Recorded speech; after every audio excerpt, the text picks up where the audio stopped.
രണ്ട് ചെടികളും വളരെ വ്യത്യസ്തമായ ചെടികളാണ് കേട്ടോ. അത് മരമുല്ല എന്ന് പറയുന്ന മരം പോലെ തന്നെ ഒരു കുറ്റി മരമായിട്ട് വളർന്നിട്ട് നിറഞ്ഞു പൂവിടുന്നൊരു ചെടിയാണ്. പടർന്നുണ്ടാവും. കാരണം മുറ്റത്തിൻ്റെ ഒരു കോണിലൊക്കെ വെച്ച് കൊടുത്തിട്ടുണ്ടെങ്കിൽ വളരെ ഭംഗിയാണ്. അതുമാത്രമല്ല നല്ല വാസന കേട്ടോ. പ്രത്യേകതരം വാസന തന്നെയാണ് ഈ മരമുല്ലയ്ക്കുള്ളത്.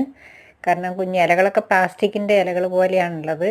പിന്നെ ഇതിൻ്റെ നാടൻ വെറൈറ്റി ഉണ്ട്. അത് പിന്നെ കുറച്ചും കൂടി വലിയ ഇലയൊക്കെയാണ്. നല്ല ഭംഗിയിൽ തണൽ മരമാക്കിയിട്ടൊക്കെ അരമരമായിട്ട് വളർത്തിയിട്ടുണ്ടെങ്കിൽ കിളികളൊക്കെ കൂട് കൂട്ടുമെന്ന് പറയുന്നത് കേൾക്കുന്നുണ്ട് കേട്ടോ.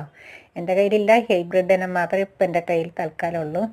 അതാണ് ഇപ്പോൾ നിങ്ങൾ കാണുന്നത് കേട്ടോ. അത്ര വലിയ ചെടിയൊന്നുമല്ല, ആയി വരുന്നേ ഉള്ളൂ കേട്ടോ. പിന്നെയുള്ള മണിമുല്ലേനെ പറ്റി ഞാൻ പറയേണ്ട ആവശ്യമുണ്ടെന്ന് തോന്നുന്നില്ല. എല്ലാവർക്കും അറിയാം, സോഷ്യൽ മീഡിയയിലെ താരാണ്. അതിൻ്റെ മണം രണ്ടും വ്യത്യസ്തമാണ് കേട്ടോ. അത് പടർന്ന് വള്ളിയായിട്ട് പടർന്ന് പൂക്കുമ്പോൾ കണ്ടില്ലേ, നിറച്ചും മൊട്ടാണ് ഇതിൽ, നിറഞ്ഞും മുട്ടിട്ടുണ്ട്. ഇത് പൂത്ത് കഴിഞ്ഞാൽ ഞാൻ ഉടനെ വീഡിയോ ഇടുന്നതായിരിക്കും കേട്ടോ.